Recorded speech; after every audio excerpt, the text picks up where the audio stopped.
Assalamu alaikum, dear students. Hope you all are fine. Today we will discuss about the regime of General Pervez Musharraf, the government of General Pervez Musharraf. In this topic, we will also discuss about the policies of the government of General Pervez Musharraf. We will discuss about the local government system 2000. We will discuss about the legal framework order and such other moderate policies adopted by the government of General Pervez Musharraf. But before getting started, I will introduce General Pervez Musharraf, who was the 10th president of Pakistan. He removed Muhammad Rafiq Tarad from the presidency on June 20, 2001 and became the 10th president of Pakistan. He became the chairman of the Joint Chief of Staff Committee on 8 October 1998 and remained till 7 October 2001. He became the Chief of Army Staff on 6 October 1998 and remained the Chief of Army Staff till 28 November 2007. Look at your book, page number 29, the regime of General Pervez Musharraf. Pervez Musharraf's regime commences on October 12, 1999, when he overthrew the government of Nawaz Sharif and assumed the title and position of the country's chief executive.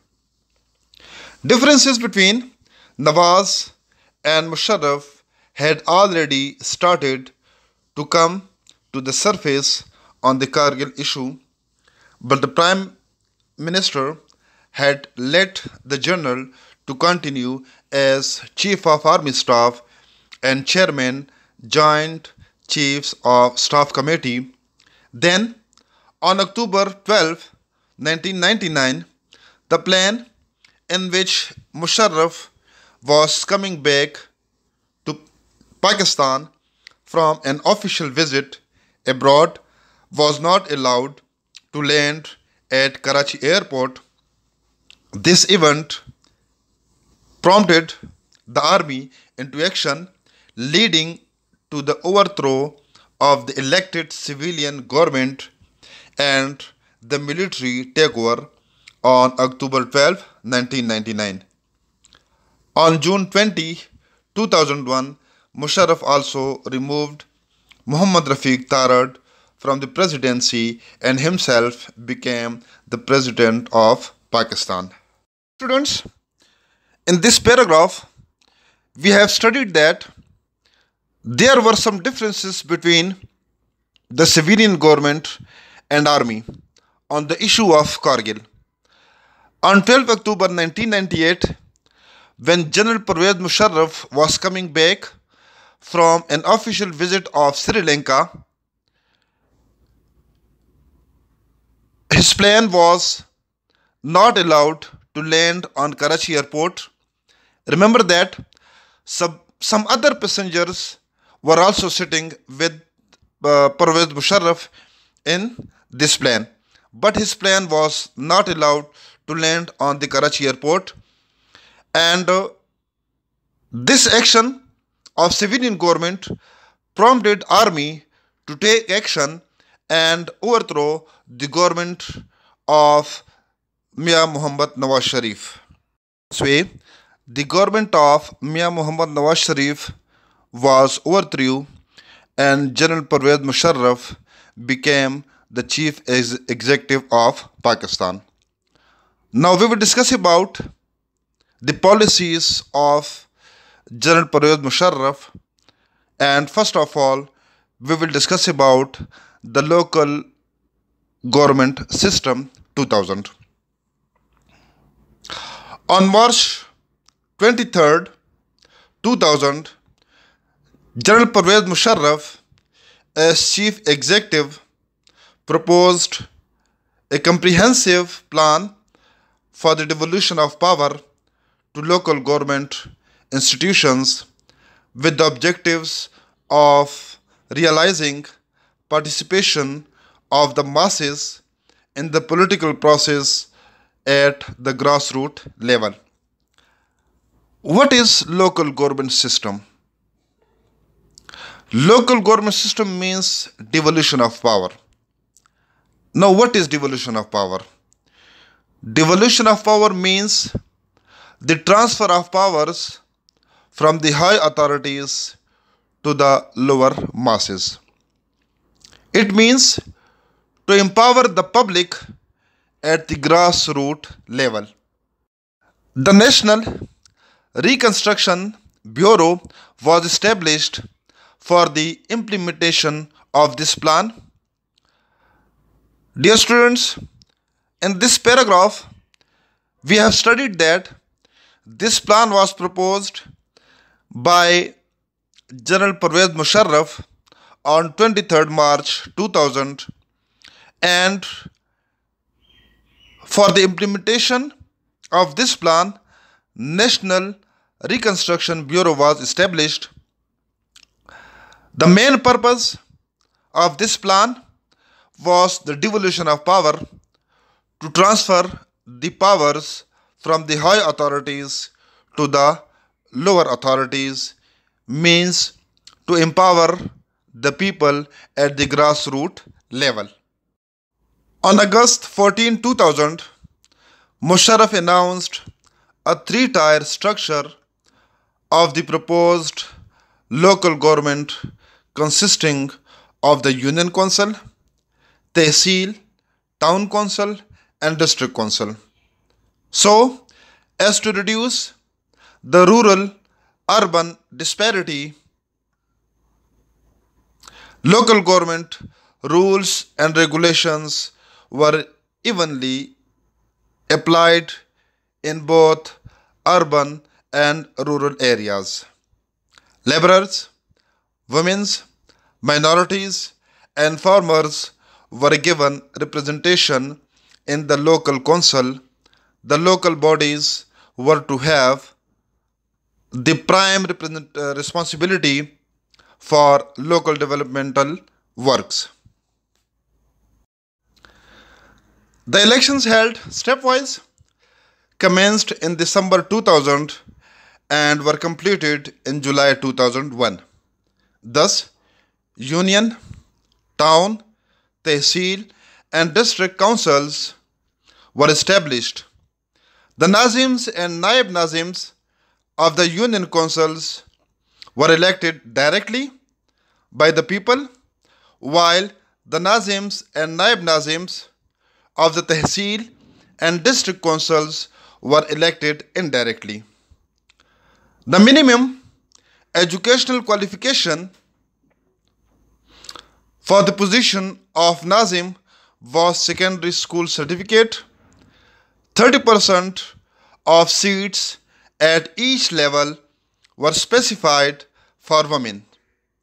Likewise, there were seats for minorities, laborers and farmers reserved at every tier of the local government.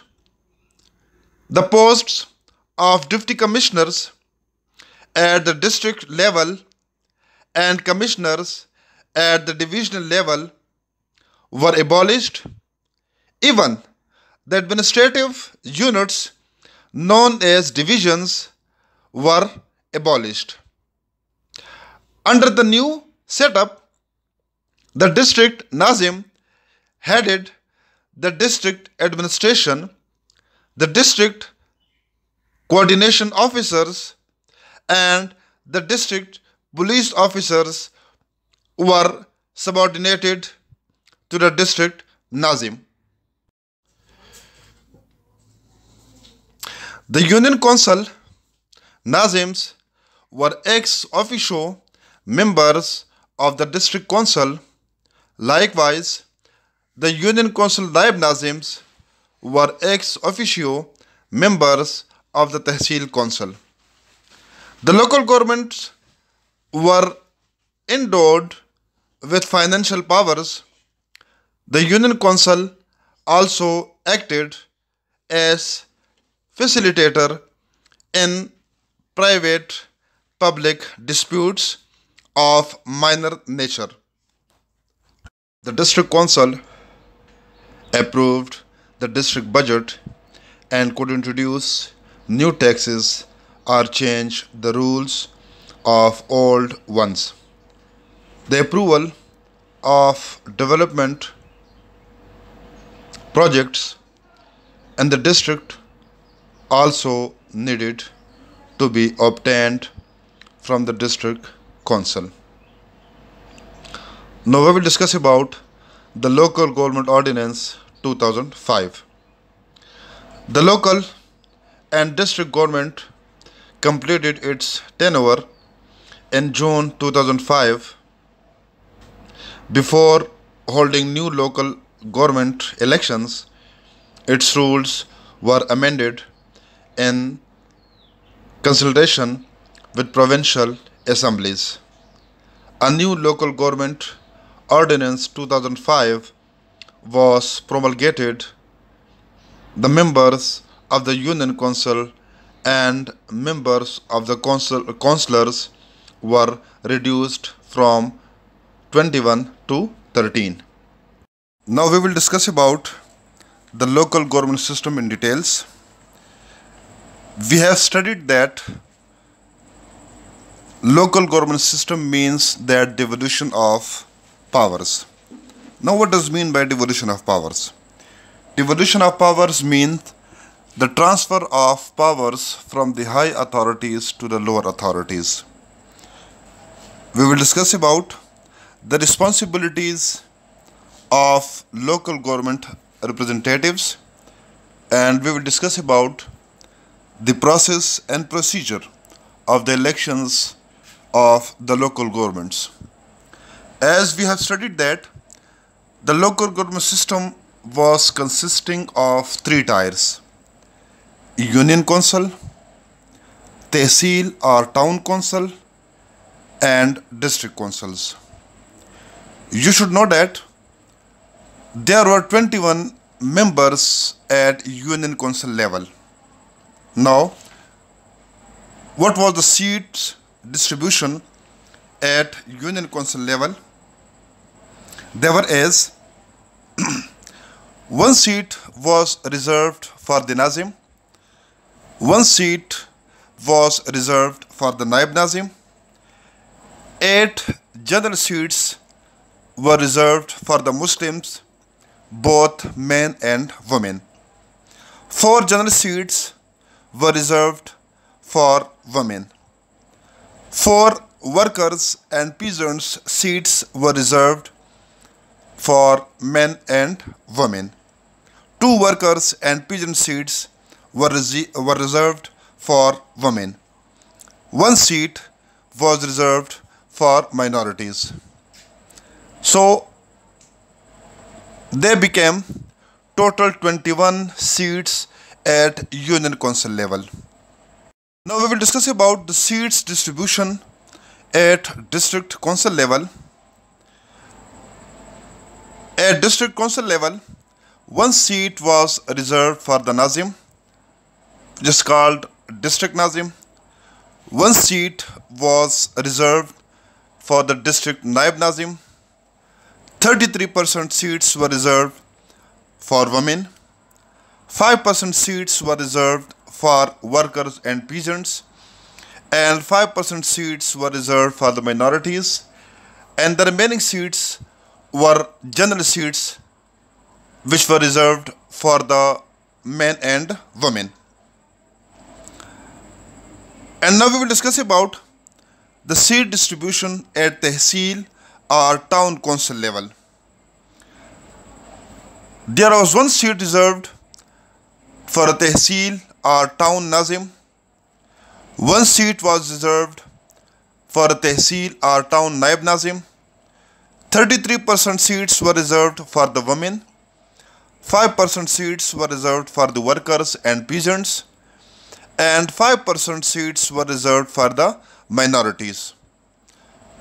So this was the allocation of seats at Union Council level, Tehsil or Town Council level, and District Council level. Now we will discuss about the procedure and process of elections of the local government system. Dear students, now we will discuss about the election procedure at Union Council level, Tehsil or Town Council level, and District Council level. As we know that local government system has 3 tiers. Number 1, Union Council. Number 2, Tehsil or Town Council. And number 3, District Council. But before discussing about the elections procedure, I will discuss about the seats allocation at Union Council level. There were 21 members at Union Council level. 1 seat was allocated for Nazim, 1 seat was allocated for Naib Nazim, 8 general seats for Muslims, men and women. 4 general seats were allocated for women, 4 workers and peasant seats for men and women, 2 seats for women workers, and 1 seat was allocated for minorities.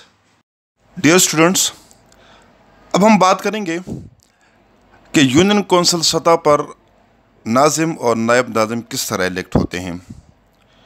याद रखें कि नाजिम और नायब नाजिम का एक ही panel होता है union council सतह पर, मीन्स कि वो एक ही वोट से इलेक्ट होते हैं।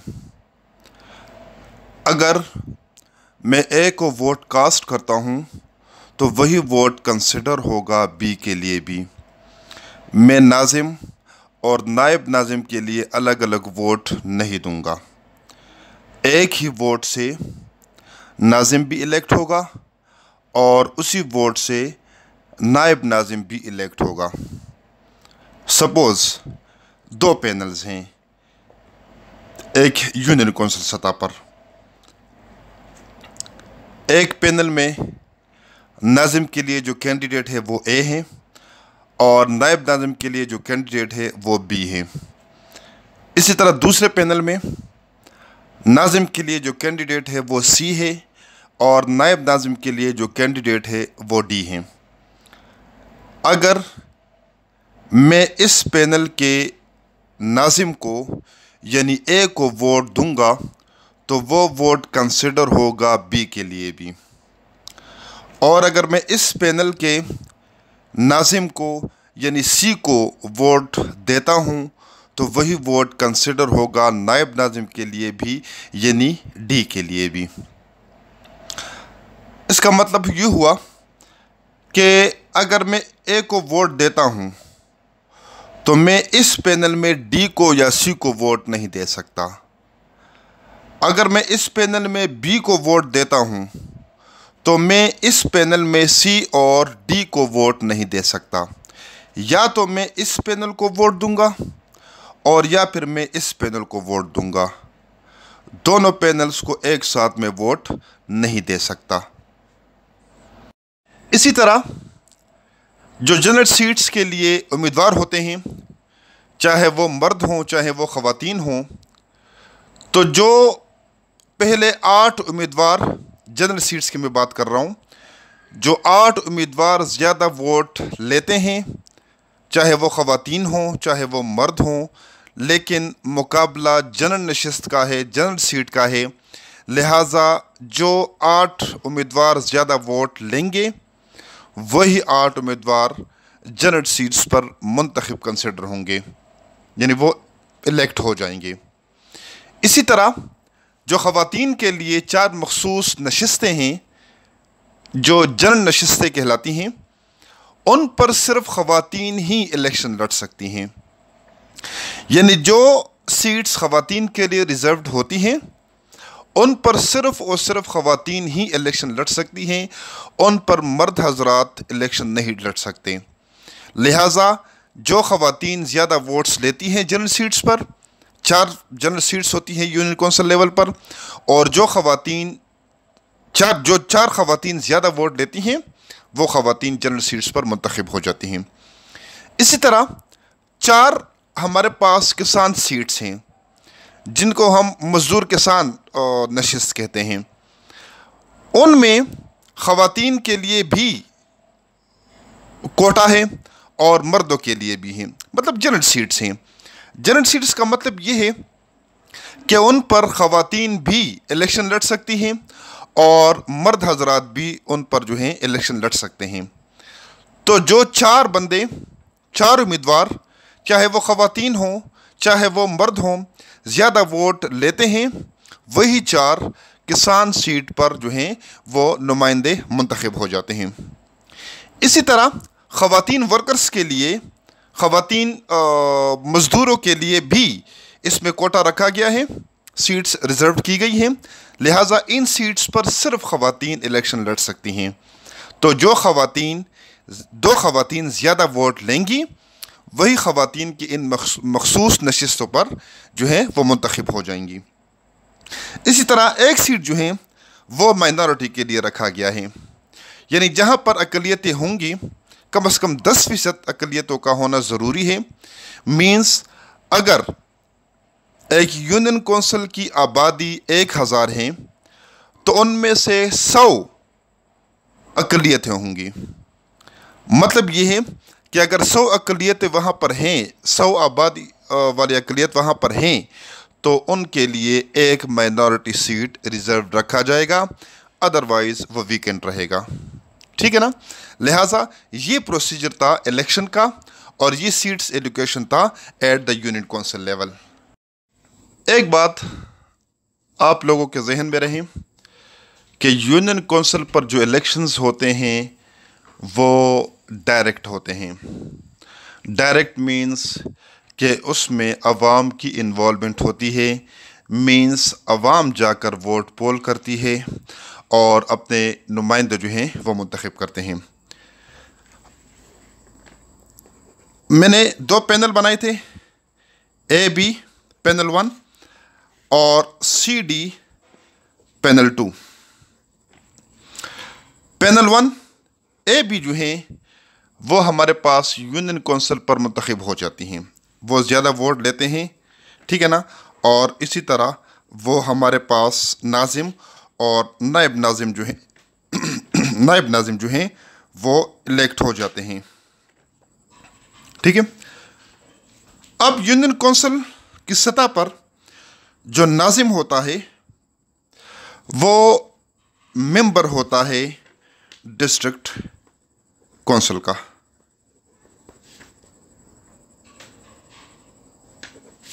اور جو نائب ناظم ہوتا ہے وہ ممبر ہوتا ہے تحصیل اور ٹاؤن کونسل کا، ٹھیک ہے نا۔ مطلب یہ ہے کہ ڈسٹرکٹ لیول پر اور تحصیل یا ٹاؤن لیول پر ڈائریکٹ الیکشنز نہیں ہوتے، بلکہ یہی لوگ ناظم اور نائب ناظم ہی ڈسٹرکٹ اور تحصیل یا ٹاؤن کونسل کے ممبرز ہوتے ہیں، اور انہی کے درمیان پھر جو ہیں وہ مقابلہ ہوتا ہے، یعنی انہی سے پھر مزید لوگ منتخب ہوتے ہیں ڈسٹرکٹ لیول پر، چاہے وہ جنرل سیٹس ہوں، چاہے وہ خواتین کونسلرز ہوں، چاہے وہ مزدور کسان کونسلرز ہوں، یا چاہے وہ مائنارٹی کونسلرز ہوں، لیکن بہرحال سارے لوگ یہی سے جو ہے وہ منتخب ہوتے ہیں۔ میں نے کہا نا کہ یونین کونسل لیول پر جو ناظم منتخب ہو جاتا ہے وہ ڈائریکٹ ممبر ہوتا ہے ڈسٹرکٹ کونسل کا، اور یونین کونسل لیول پر جو نائب ناظم منتخب ہو جاتا ہے وہ ڈائریکٹ ممبر ہوتا ہے تحصیل۔